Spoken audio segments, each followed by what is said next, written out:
Ngithanda ukubonga bonke abasekhaya abangisapotayo la esigodini sami eMgwenyeni la ngiphuma khona bafethu. Nayi last EP iphumile yama-Flash.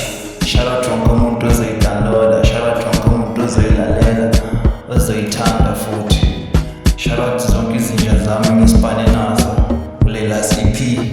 Shout out wonke ama-producer engisibhane nawo kule last EP. Yashisa ihamba na-7 track bafethu lizozwa nani mlilo kuphela. Khiye ngezinja, izinja zigijima kuphela bafethu. Ajabule kakhulu ngoba sifile ekugcineni la ngiyabona.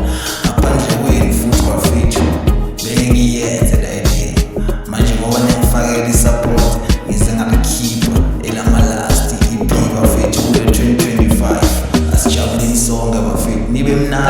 Yazi ntwana ishaye kwaito, angidlali mina ishaye kwaito mfethu, ikwaito khule ngayo, shot kupte kwaito kuphela.